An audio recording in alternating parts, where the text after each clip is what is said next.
today's video, we are going to be predicting the New York Jets 2025 NFL season. Subscribe and like the video if you do go on to enjoy. Let's hop into it. So for this video, we're going to break it down into about 3 different segments. We're going to begin by talking about what happened in 2024 and everything that's changed since then. We'll then talk about the offseason and of course, including the draft and free agency. And then in the back end of the video, I will go ahead and talk about their schedule and I will predict every single game, what I think their ceiling will be and what I think their floor will be. There will be timestamps if you want to just skip around, but I suggest just watching the full video. So in the 2024 NFL season, I think there's about one word that I could say that would sum up everything that happened in 2024, and that would be disappointment. The team went 5-12. They had a fully healthy season from Aaron Rodgers. Despite that, they still got blown out in a number of games. They got beat by 22 versus Pittsburgh. They got beat by 25 versus Arizona. They just had a lot of bad losses as well. 40-14 to Buffalo. Losing a game where the total score was 10-9.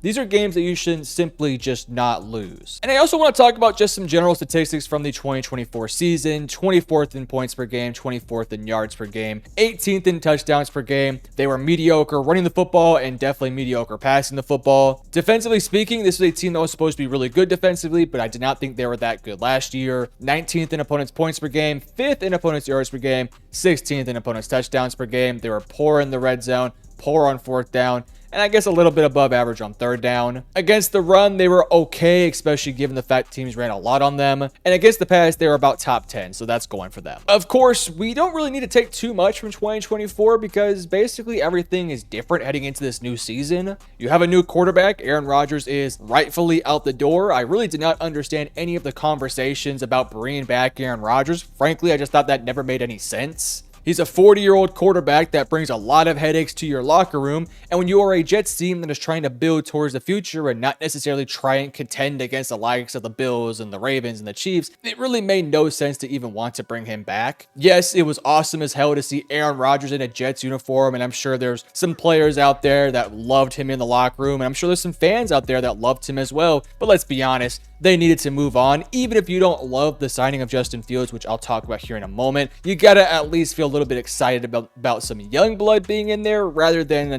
40-year-old quarterback like Aaron Rodgers. I don't really take much from these statistics. The offense was just, yet again, so bad last year, and I just felt like the defense, in part because of how bad the offense was, also kind of got affected, but I also do think in some ways the defense in general just kind of took a step back last year. So in terms of 2024, a very disappointing season. Rodgers was not good for you, but you get off those big time contracts like Rodgers, like Davante Adams, you get a new head coach in the building, and I do think this team is starting to head in the right direction. With that said, let's go ahead and talk about what they did in the offseason, beginning with free agency. So in free agency, they actually had a pretty extensive class of new people. Justin Fields on a 2-year deal, Brandon Stevens on a 3-year deal, Andre Cisco, Josh Reynolds, Josh Myers, and a handful of other options down the board. They also re-signed Jamie Sherwood, which I thought was an awesome contract, and they also, of course, released some big names like CJ Mosley, Aaron Rodgers, and Davante Adams. So before we talk about these actual signings, I do want to just talk about what the direction of this Jets team is. This is a Jets team that is clearly not trying to contend for championships in 2025 or probably even 2026. It's pretty clear they have a foundation of young guys they're building upon, but they're not quite yet there with the rest of the talent to actually seriously contend. So I felt like this offseason, their main priority was just getting some support guys who can play next to your superstars like your Sauce Gardner. You add a guy like a Brandon Stevens to play opposite of him, especially because DJ Reed was pretty clearly going to leave. You needed some help in the safety room to help your secondary. Adding Andre Cisco, who was a key part of that Jaguars secondary, frankly, one of their only, I guess, good options back there. Cisco now joins the Jets and I think will be an instant contributor there. The offense just needed kind of a stable quarterback for a year or two, and I guess Justin Fields can get the job done. And just finding more depth pieces down the board like a Derek Nottie, a Stone Smart, a Josh Myers. I thought these were calculated decisions that made a lot of sense. One thing I do want to point out here is that they have $29 million in open cap space. And if we go to 2026, they have $38 million in open cap space, and after you restructure and cut a few players, they're going to have a lot of money. Now, yes, some of that money may end up going to some contract extensions, primarily a guy like a Garrett Wilson. We're probably looking for a long-term deal, potentially Breece Hall, but I don't think that's going to happen. I think Elijah Vera Tucker might also be due for a contract, so some of the money will go to those guys, but by giving them a contract extension, that'll actually open up a bit of money for that year as well, so keep that in mind.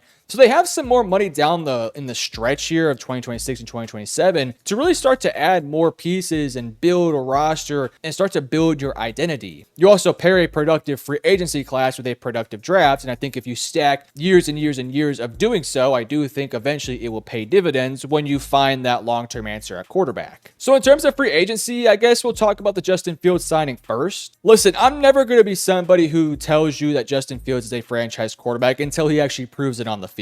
I know there are a lot of people that love Justin Fields and think that he is ultra talented. I have thought that Justin Fields is a very talented quarterback for quite some time, but frankly, until he puts it on the field, I don't really think he's a quarterback 1 right now in the league. Instead, I think he's a very solid quarterback 2, as in a backup role. With that said, I am happy he's getting another opportunity in potentially a good situation here in New York. I don't really feel like the expectations are that high on him, whereas with Chicago and with Pittsburgh, there was a lot of expectations. I don't really think the expectations for Fields is to be all that great next year. So if he can go out there and just produce at a fairly high level and look potentially like the guy, then maybe they'll give him that second year to really prove himself to actually be a guy that they pay long-term money to. I don't really like paying Justin Fields $20 million a year, given the fact that I don't think he's a starting level quarterback right now, but I do see this as a long-term play that it could end up actually paying dividends in the long term and in the short term as well. If Justin Fields goes out there and balls next year, then cool, you have him locked in and secured for a second year. But if he goes out there and sucks, then okay, we'll probably draft a quarterback next year in what looks to be a very nice draft class for quarterbacks, and Justin Fields will just have a 1-year deal as a backup, and then we'll maybe renegotiate a smaller deal in the future, or he'll just sign elsewhere. In terms of the player you're getting in Justin Fields, you're getting a very raw quarterback that really struggles to see the field right now, but he's athletic, he's got a good arm, he can make the throws, he's shown glimpses and moments and drives that are really impressive. He just kind of has to put it all together, and maybe with this Jets team, with some new pieces around him, he'll actually be able to do so. Brandon Stephens has never really been a awesome cornerback 1, but I think as a cornerback 2, he's very serviceable. I think long-term, you'd probably want to find a better replacement for him. Like, I really thought a guy like a Carlton Davis, who ironically is in the same division now, would have been perfect for this team. But getting Brandon Stephens, albeit on a kind of expensive deal, $12 million a year feels a lot for him, but we'll see if it works out. I think he's good enough. Andre Cisco, I talked about it earlier. He was one of the few bright spots on a Jaguar secondary that has been really bad the past couple years. He's not a perfect player, but this was a Jets team last year that was throwing out some stinky safety guys. So I think this team is getting a bit of an upgrade here with Andre Cisco. And then down the board, a guy like Josh Reynolds could be a nice plug and play receiver 3/4. Josh Myers could start at center, probably will be a backup at times. And then getting Jamien Sherwood on a 3-year, $45 million deal, I also thought was great value for a young linebacker that has proven to be a really solid player. In general, I like what they did in free agency. I still think that there needs to be a bit more in the future when they have a bit more cap. Let's go and talk about the draft, because I actually like their draft class quite a bit.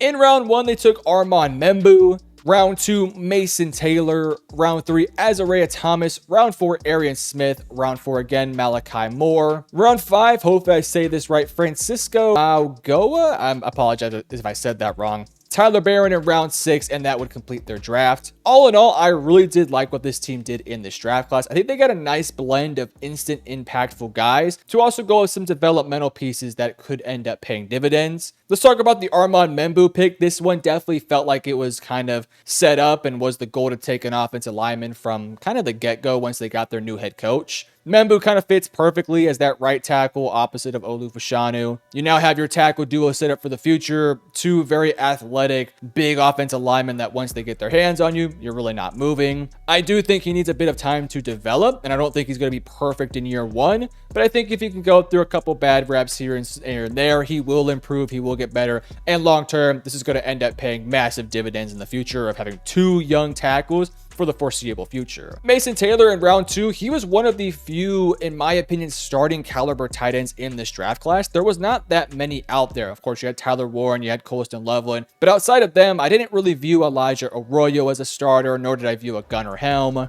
I thought of those guys that were available, Mason Taylor was probably the best of them. Now, I don't think he's going to wow you with massive plays downfield, but I think he's a decent inline blocker. He can also make plays out in space. I think he can be used in the screen game as well. He has an NFL background as well, with his dad being, of course, Jason Taylor, and just in general, really solid pickup. Their tight end room was not very good last year, and once Conklin left, there was a big void there, so Mason Taylor steps in and will be an instant impactful guy. Isaiah Thomas in round 3, I think, is an awesome developmental cornerback to play opposite, potentially, of Sauce Gardner. He's long, lengthy. I think the athleticism is maybe a little bit lacking. I think with terms of catch-up speed, he's not quite yet there, but as a physical man coverage guy who can get his hands on you and be solid and press, I actually do think he can be a really good player, especially when you pair him opposite of Sauce Gardner. If he does end up working out, you're going to have two massive, lengthy cornerbacks on the outside that, frankly, is going to be really tough to deal with. The Arian Smith pick, look, he really has a lot of flaws to his game, but he can run, man. 4.36 in the 40-yard dash, and when you watch him on film,